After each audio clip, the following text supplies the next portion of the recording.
Então, capítulo 2, aos Efésios 2, versos de 4 ao 7. Mas Deus, que é riquíssimo em misericórdia, pelo seu muito amor com que nos amou, estando nós ainda mortos em nossas ofensas, nos vivificou juntamente com Cristo. Pela graça sois salvos. E nos ressuscitou juntamente com Ele. E nos fez assentar nos lugares celestiais em Cristo Jesus, para mostrar nos séculos vindouros as abundantes riquezas da sua graça, pela sua benignidade para conosco, em Cristo Jesus. Eu quero falar hoje sobre vivificados com Cristo.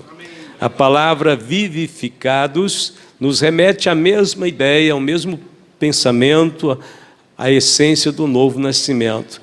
E também é traduzido pela frase, linda frase, a nova vida em Cristo. Essa frase me toca, me comove, a nova vida em Cristo. Para mim, este é o grande ideal que nós devemos cultivar em todo o nosso viver, a nova vida em Cristo. Glória a Deus, vamos orar.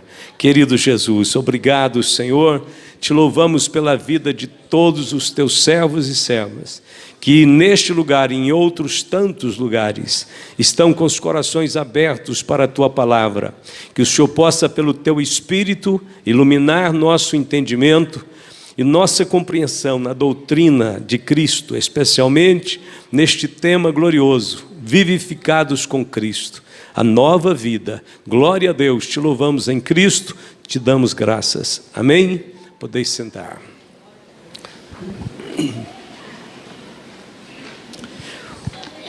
O capítulo 2 desta epístola de Efésios inicia, na realidade, com a descrição do presente estado pecaminoso da humanidade. Paulo começa falando do estado caótico, caído. Mas no versículo 4, Paulo já entra com a intervenção divina, movida pela misericórdia e pelo amor de Deus. Nos versículos que seguem, eu estou fazendo um resumo, nos versículos que seguem, Paulo descreve de forma vibrante os gloriosos efeitos da salvação de nosso Senhor Jesus Cristo. Nessa sequência de Paulo, ele descreve os mortos sendo ressuscitados para assentar em lugares celestiais e para contemplarem nos séculos vindouros. Aqui é um sinônimo, é uma palavra que indica a eternidade. Nos séculos vindouros, contemplarem as abundantes riquezas da sua graça, pela sua benignidade para conosco em Cristo Jesus. Veja bem, tudo que Deus está falando na carta de Paulo aos Efésios diz respeito a um conforto espiritual. Benignidade para convosco. Deus é um Deus benigno. Jesus Cristo é um Salvador bondoso, misericordioso. Ele não age com base nos seus méritos, mas na graça dele.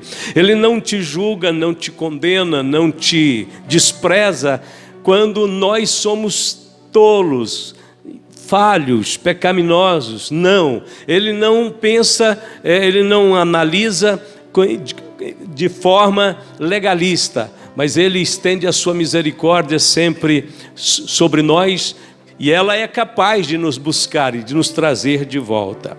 Então aqui nós temos os dois lados realmente da vida do ser humano, de todo ser humano. A maior parte da humanidade está vivendo ainda na primeira parte. Nós, pela graça de Deus, passamos da primeira parte para a segunda. O que eu quero dizer? Nós estamos falando de uma velha vida e de uma nova vida. As declarações que nós vamos ver de Paulo aqui nos asseguram o acesso a uma nova vida, essa nova vida em Cristo que reserva para nós incontáveis bênçãos espirituais, como você vai ver na pregação a seguir. Primeiro, Paulo então descreve a conduta do ser humano usando a metáfora do andar. Andastes, outrora andastes. O ser humano é descrito como alguém que perdeu o equilíbrio e não conseguiu chegar onde deveria. Ele desequilibrou-se. Paulo diz que Deus nos vivificou estando nós nesse estado. A vivificação de Deus não veio quando estávamos em um estado de obediência, não. A vivificação de Deus nos alcança em estado de morte, de desvio, de pecado. Que maravilha saber que Deus não levou em conta os tempos da nossa ignorância. Deus não nos mediu nos parâmetros da nossa fraqueza, mas nos abraçou e nos atraiu com as suas cordas de amor. Então a Bíblia diz que nós todos estávamos mortos em ofensas e em pecados, em que noutro tempo nós andávamos. Paulo está falando aqui, todos nós andávamos neste mesmo sentido. O verbo grego que Paulo usa aqui para a palavra andar, peripatel, significa que o homem, ao desviar do caminho que Deus traçou para ele, este homem começou a andar em círculo, em torno de suas próprias erros, da sua própria fraqueza, da prática do pecado, repetindo sempre os seus maus pensamentos e as suas más ações. Em consequência desta queda, a morte espiritual então imperou, veio, estando mortos em delitos e pecados. De tal maneira então que a primeira descrição que a teologia, que Paulo, que os pregadores, que o próprio Senhor Jesus Cristo fez foi esta: todos pecaram, destituídos ficaram da glória de Deus, estando mortos em delitos e pecados. Então Paulo diz o seguinte: quando estávamos nessa situação, de que maneira nós andávamos? Já que tínhamos tropeçado, caído, nós andávamos segundo o curso deste mundo. A linguagem de Paulo nos faz imaginar um rio. Imagine um rio, muita água, muito caudaloso, muito forte, um rio perigoso. E este rio vai arrastando para o seu leito tudo o que ele encontra pelo caminho.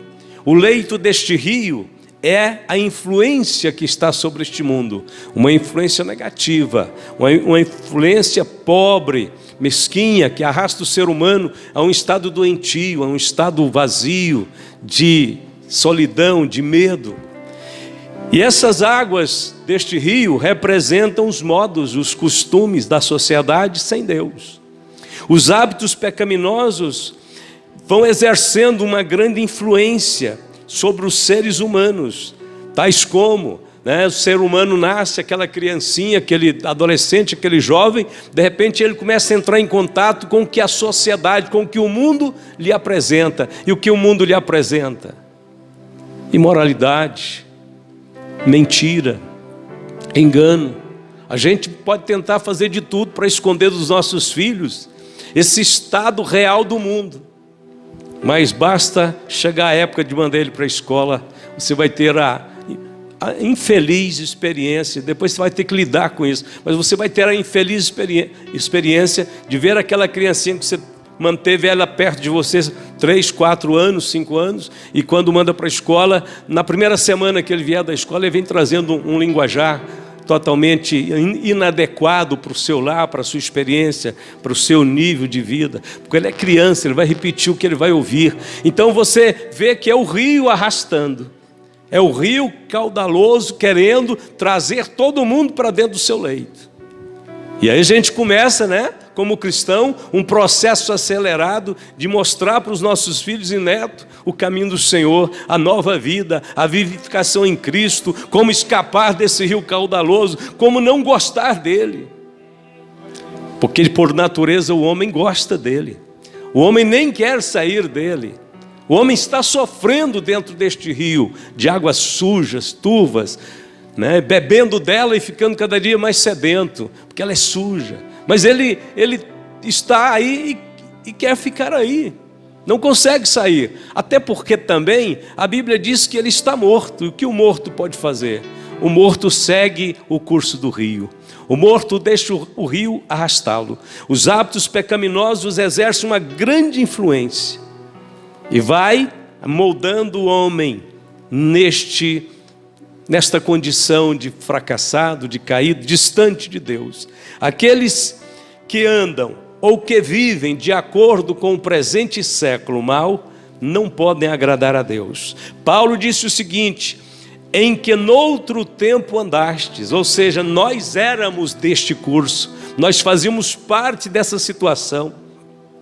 Andaste segundo o príncipe das potestades do ar. Aqui Paulo acrescenta mais um elemento a este mundo doentio, que é o príncipe da potestade do ar, que é Satanás, que é então um espírito que opera nos filhos da desobediência, que os mantém presos, que os influencia, que os cativa, né? Andaste segundo o príncipe da potestade do ar, do espírito. Olha bem, a gente lida com espírito, irmão. Há espíritos dominando a imprensa, o jornalismo, as televisões, os meios de comunicação. Há espíritos dominando, espíritos que levam o homem para longe de Deus. Espírito da dúvida, do ceticismo, da incredulidade, do mundanismo. Então, do espírito que agora opera, age, cria força dentro dos filhos da desobediência. O príncipe da potestade do ar é o líder do mundo como um sistema do mal. Esta passagem que Paulo nos apresenta aqui indica que Satanás e seus agentes malignos têm capacidade de influenciar os homens que não se submetem a Cristo. E como nós sabemos que a maioria dos seres humanos não estão submissos a Cristo, eles não estão fora de submissão de tudo. Os homens estarão sempre submissos a alguma coisa, ou aos seus próprios pecados, às suas próprias incredulidades, ou ao espírito da potestade do ar. Tirando aqueles que se submetem a Cristo, os demais, de uma forma ou de outra, num momento ou no outro, são instigados e influenciados por esse espírito que domina, que tenta seduzir, que tenta amordaçar o homem. E esse espírito, ele é de morte, ele traz morte espiritual, ele afasta o homem de Deus. Então o apóstolo Paulo diz o seguinte: nós temos que estar preparados para vencer este espírito que opera nos filhos da desobediência. Claro que Paulo está escrevendo aqui para a igreja. Então ele diz o seguinte: vocês que têm Cristo não precisam temer. Não precisam temer esse espírito que está dominando o mundo. Por quê? Porque Cristo a quem vocês servem, Cristo a quem vocês se submetem, está exaltado por Deus o Pai acima de todos os principados e potestades. Ele reina com poder e autoridade. Jesus não quer que você tenha medo. Você seja cheio do Espírito Santo e domine sobre esse Espírito e não seja presa dele. Você pode se encher do Espírito Santo a cada dia e ser totalmente independente do Espírito que opera neste mundo. Viver guiado por Deus e não pelo Espírito da potestade do ar, entre os quais todos nós também antes andávamos. Esta é a triste constatação. Paulo diz: nós andávamos exatamente como eles. Nós não éramos nem um pouco melhor, nós éramos iguais. Andávamos nos desejos da nossa carne. Agora Paulo acrescenta um outro elemento. O outro elemento aqui é o desejo da carne. Então olha bem, são inimigos que o homem tem. Desejo da carne é um inimigo interno, está dentro, tem que ser vencido dentro da gente. O príncipe da potestade do ar, Satanás, está de fora, tem que ser vencido.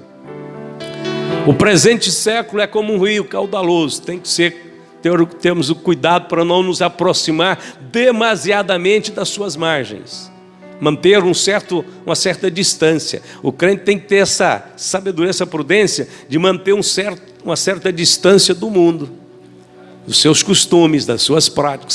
Você não vai muito perto, porque se você chegar muito perto, ele ganha poder para te atrair.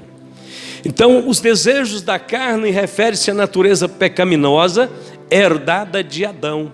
Essa natureza a gente nasce, infelizmente, com ela. É uma força interior negativa que não poupa ninguém. Deus tem nos dado já uma saída para vencer esse princípio que tenta dominar o homem lá por dentro, na sua natureza. Nós sabemos que esse princípio vem pelo novo nascimento e pela obra do Espírito Santo. Todos aqui são advertidos quanto às consequências más, destruidoras, se não voltarmos para a provisão divina, se não pegarmos a salvação de Deus, se não apropriarmos dela. Não tem outra saída. Aqui não é educação que vai livrar o homem. O homem pode ficar muito bem educado pelas faculdades, pelas universidades e continuar escravo desse sistema. É preciso de receber aquilo que Jesus Cristo veio trazer, veio fazer neste mundo a nosso favor. Porque a inclinação da carne é morte, mas a inclinação do Espírito é vida e paz. Porquanto a inclinação da carne é inimizade contra Deus, pois não é sujeita à lei de Deus, nem verdade o pode ser. Portanto, os que estão na carne não podem agradar a Deus. Então a nossa batalha é viver no Espírito, é andar no Espírito, é conversar com Deus todo momento, que aí você está no Espírito. O viver segundo a carne torna o homem um filho da ira. Que é isto? Uma pessoa sujeita à condenação eterna. Não vai dar nada bom se o homem seguir este caminho a vida toda. Seguir o que dá na sua cabeça, o que seu coração pede. Ele tem que ser disciplinado pelo novo nascimento, pelo Espírito de Cristo que vivifica os mortos. Ele precisa de ser tocado por Deus. Paulo acentua que esta era a nossa situação antes da conversão e continua sendo a situação do mundo que ainda não nasceu de novo. Vivendo nessa condição, Deus, por sua graça, nos alcançou com o poder transformador do Espírito Santo. Esta é a nossa grande vitória, nossa grande triunfo. Nós estávamos lá, perdidos, fracassados, doentes, com medo de tudo e de todos, sem esperança e sem Deus neste mundo. Mas Deus... Esta é a grande palavra deste texto. É uma conjunção adversativa que tem a finalidade de sublinhar a intervenção divina na situação pecaminosa dos homens. Estávamos todos lá, nós éramos perdidos, nós estávamos fracassados, mas Deus, que é riquíssimo em misericórdia, pelo seu muito amor com que nos amou. Mas Deus, Paulo conseguiu resumir em duas palavras, mas Deus, o que significa uma eternidade inteira. Mas Deus, depois de apresentar a terrível situação da humanidade sob a ira de Deus, Paulo passa a descrever os atos divinos de amor e de misericórdia que alteraram o quadro caótico da nossa condição espiritual. O testemunho é esse. Quando te perguntaram, mas por que você não é mais? Conheci você gostava de ir na farra, gostava dos jogos, gostava disso, gostava daquilo. O que te aconteceu? Você diz, bem, eu era tudo aquilo, mas Deus interveio na minha vida. Mas Deus me salvou deste caminho. A intervenção divina, aqui está a bênção da nossa salvação, por obra e graça do Senhor. Intervenção divina, direta de Deus e exclusiva de Deus. A intervenção divina é fruto exclusivo do seu amor, com que muito nos amou. Por causa desse amor, é que nós somos eleitos e vivificados por Deus.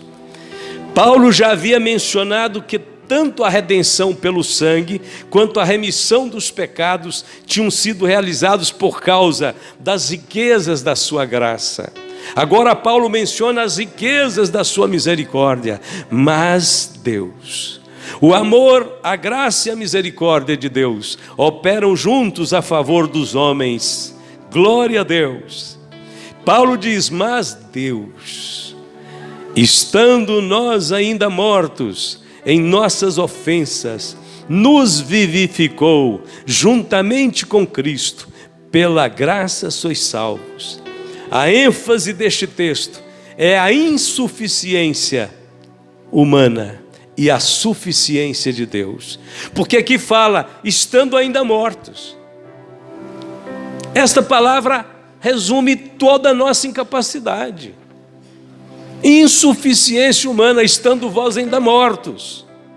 Porém, a suficiência de Deus nos vivifica juntamente com Cristo. Ninguém tinha absolutamente nenhum mérito, nem a iniciativa. Alguém disse assim: não, mas eu dei a iniciativa e Deus completou. Não, você não deu iniciativa, você não fez nada. Ah, pastor, mas eu aceitei Jesus. É Deus quem operou no seu coração o desejo, o entendimento, a compreensão para você querer aceitar Jesus.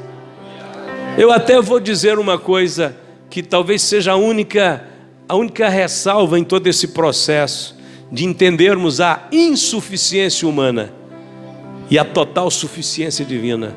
Quando Deus opera em nós o querer e o efetuar, Ele cria dentro de nós a boa vontade para prestar atenção na sua palavra, para ouvir a sua mensagem. E como a mensagem de Deus é vivificante, é poderosa, então ela vai criando dentro de você a fé salvadora, de maneira tal que nada vem de você, está vindo tudo de Deus. A única coisa que fica é que você, se quiser, pode dizer: eu não quero nada disso. Aí você terá o seu livre-arbítrio nele, no livre-arbítrio seu, o direito de dizer: não quero. Mas se você pelo menos der um pouco de ouvidos para o Senhor, Deus vai vencer a relutância do seu próprio pecado. Deus vai vencer a dúvida do seu próprio coração. Deus vai vencer a sua incredulidade. E Deus vai alimentar o seu coração de uma palavra de fé que você vai querer e vai ter a bênção e a graça de Jesus Cristo. Eu não posso, pensando em mim, eu não posso dizer que eu estava, inicialmente, quando conheci o Evangelho, eu estava inteiramente empolgado e que Deus podia me contar comigo de qualquer forma. Não, eu estava cheio de dúvidas, de medo, de incertezas, entre dois pensamentos. Isso não foi por um dia, por uma semana, foi por um tempo suficientemente grande, em que eu sabia que algo era bom na igreja, algo estava gostoso em ouvir a palavra de Deus.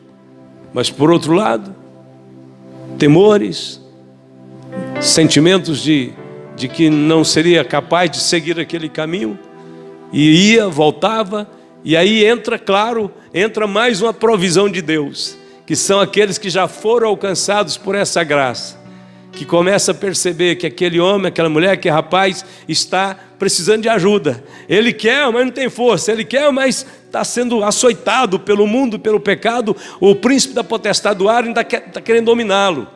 Então aparece um irmão, uma irmã abençoada de Deus que vê isso e começa a ajudar aquela pessoa. Mais uma provisão divina para ajudar o homem a ser salvo.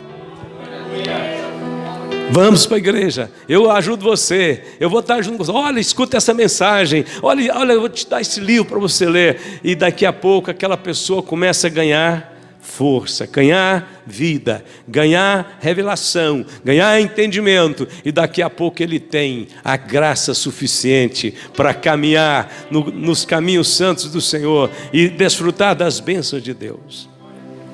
A ênfase então deste texto é a insuficiência humana. Não tem nada mais fracassado do que mortos em ofensas. E a suficiência de Deus vivificou juntamente com Cristo. O que era impossível aos homens se tornou possível em Cristo. Há 3 expressões aqui que estão vinculadas a essa palavra. O Senhor diz que Ele nos vivificou em Cristo. Vivificar é dar vida. Nós estamos falando aqui de vida espiritual. Os homens têm vida física, mas os homens do mundo são vivos mortos. vivos fisicamente, mortos espiritualmente. Os crentes são mortos-vivos. Ah, por que mortos-vivos? É porque nós já morremos com Cristo. Primeiro se morre com Cristo, para depois ressuscitar com Cristo. Então somos mortos-vivos. E o mundo? O mundo são vivos mortos. Vivos fisicamente, mortos espiritualmente.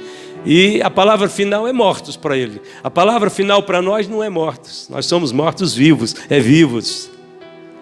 O que prevalece hoje no homem que tem Cristo é a vida.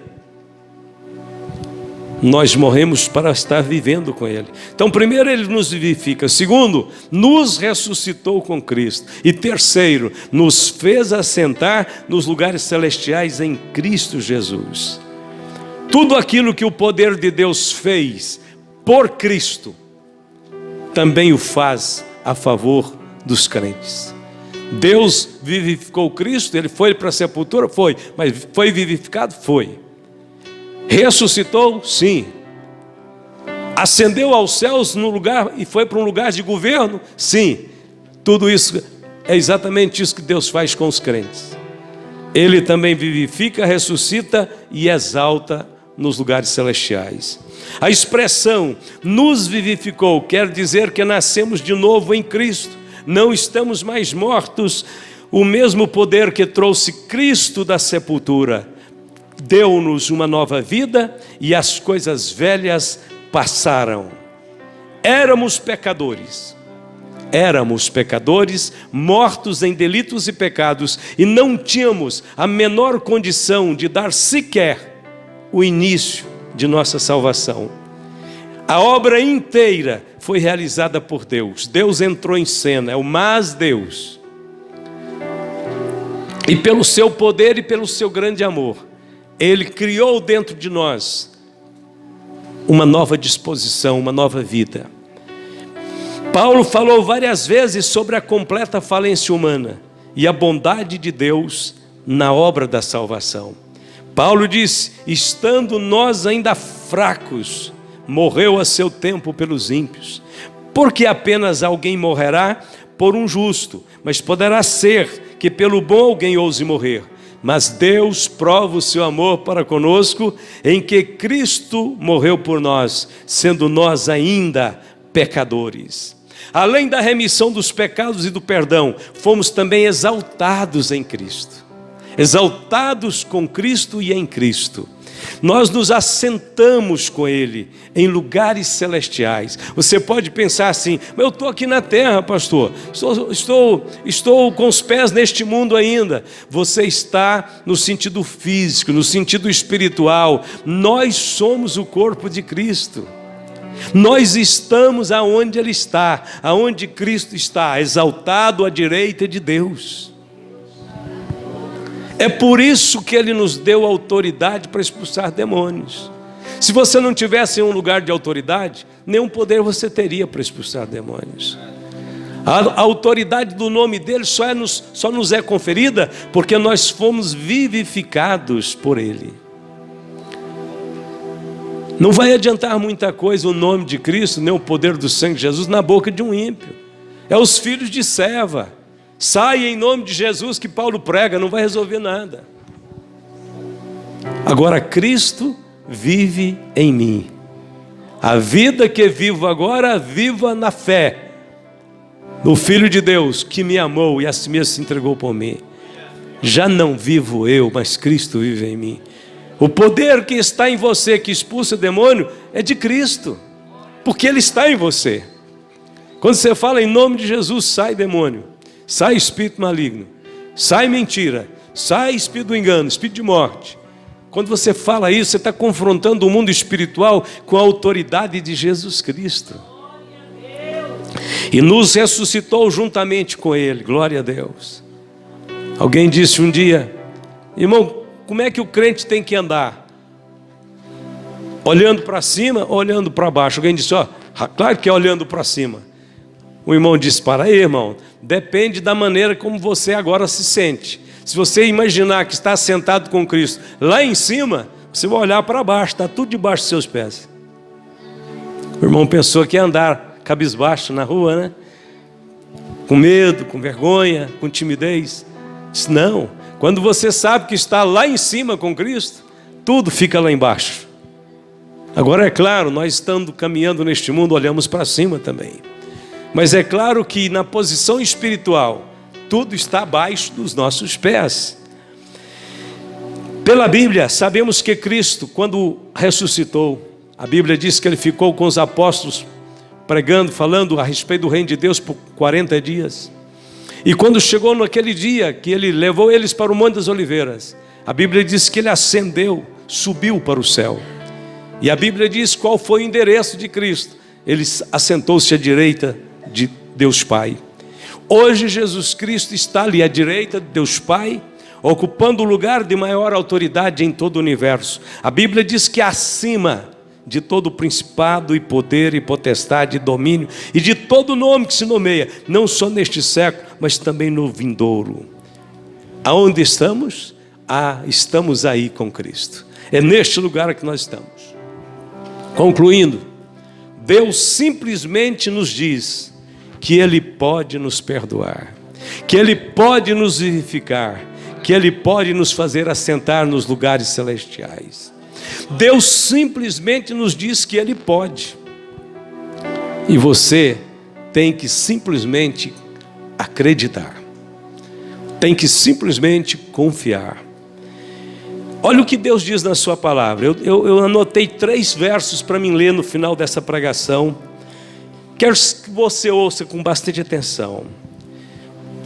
Eis que para minha paz eu estive em grande amargura. Tu, porém, tão amorosamente abraçaste a minha alma, que não caiu na cova da corrupção, porque lançaste para trás das tuas costas todos os meus pecados. Quem gosta de anotar textos memoráveis, Isaías 38:17. O profeta está dizendo: o Senhor abraçou a minha alma. Deus abraçou a sua alma. Quantos acreditam que Deus abraçou a sua alma? Irmão, quem pode te arrancar dos braços do Deus eterno? Jesus disse assim: eu sou o bom pastor dá a vida pelas ovelhas. Jesus disse assim: as minhas ovelhas, ninguém pode arrebatá-las da minha mão. Meu Pai, que é maior do que todos, mas deu, e não permite que ninguém tire elas da minha mão. O Senhor abraçou a nossa alma. A Bíblia diz que amorosamente Ele nos abraçou. E depois diz assim: não permitiste que eu caísse na cova da corrupção. É no inferno, né? Porque lançaste para trás das tuas costas. Aonde Deus lançou nosso pecado? Para trás das suas costas. O que isso te lembra? Calvário. Cristo está lá na cruz. Em um dado momento daquela crucificação, das 9 às 3 da tarde, Deus faz cair o negro véu sobre a face da terra, o sol se escurece.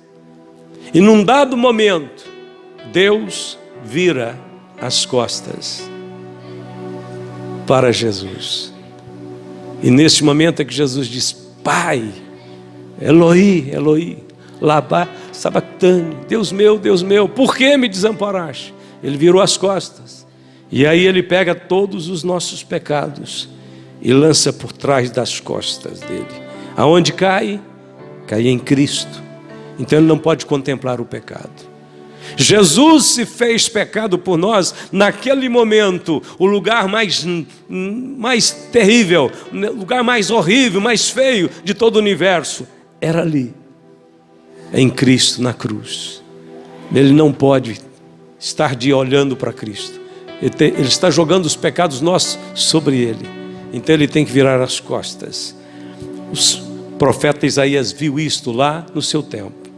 Mas vamos para um outro versículo. Se você gosta de anotar, anota este também. Isaías 44:22. Desfaço as tuas transgressões como a névoa. Pronto. O que Deus pode fazer com os meus pecados, pastor? Sou um grande pecador. Sei que se Deus for cobrar todos os meus pecados, vou parar no inferno mesmo. Jesus Cristo, pela sua obra no Calvário, pelo seu sangue derramado, pode fazer uma coisa muito importante em seus pecados. Sabe o que é? Desfazer suas transgressões, seus pecados, como um vento sopra uma fumaça e ela desaparece. É isso que Deus faz. Como a névoa. E os teus pecados, como a nuvem, torna-te para mim, porque eu te remi. Aqui está a graça, o poder que vivifica. Aqui está a prova do amor e da misericórdia. Mas Deus... E o último texto é de Miqueias, capítulo 7, 18 e 19. Quem, ó Deus, é semelhante a ti, que perdoas a iniquidade e que te esqueces da rebelião do restante da tua herança? O Senhor não retém a sua ira para sempre, porque tem prazer na benignidade. Tornará a apiedar-se de nós, subjugará as nossas iniquidades e lançará todos os nossos pecados nas profundezas do mar. Miqueias 7, 18 e 19. Isso aqui é só uma figura de linguagem. Quando diz que Deus vai lançará os nossos pecados na profundeza do mar, está dizendo assim, olha, ninguém mais vai encontrar aquilo que te condenava. Deus vai sumir com isso, Deus vai esconder isso, Deus vai apagar isso. Mas não é possível, Deus pode fazer isso por um homem pecador? Mas Deus, que é riquíssimo em misericórdia, com seu muito amor com que nos amou, nos vivificou juntamente com Cristo. O que vamos fazer? Diante dessas palavras do Senhor, devemos responder positivamente ao chamado da graça de Deus. Senhor, eis-me aqui. Te amo, Jesus. O Senhor é a minha vida, o Senhor é meu Salvador, o Senhor é meu Redentor. A única resposta que podemos dar é a seguinte: eu creio. Eu creio. É pela fé, é pela aceitação que Deus confere isso tudo à nossa vida. Não é por seus méritos, não é por você fazer grandes sacrifícios, não é por você fazer penitências, não é por você rasgar o seu corpo e ir para o ceticismo das religiões orientais que tentam buscar o perdão dos pecados pelo sofrimento de si próprio. Não. No cristianismo só tem um sofrimento que apaga pecado, não é o meu nem o seu, é o de Jesus Cristo. Então o que temos que fazer? Aceitá-lo como nosso mediador, nosso Salvador. À medida que dizermos sim para Deus, Ele vai acrescentar graça sobre graça e vai nos atrair ainda mais para Ele. A vivificação é obra exclusiva de Deus. Para recebê-la, você só precisa crer em Jesus Cristo. Vamos ficar de pé.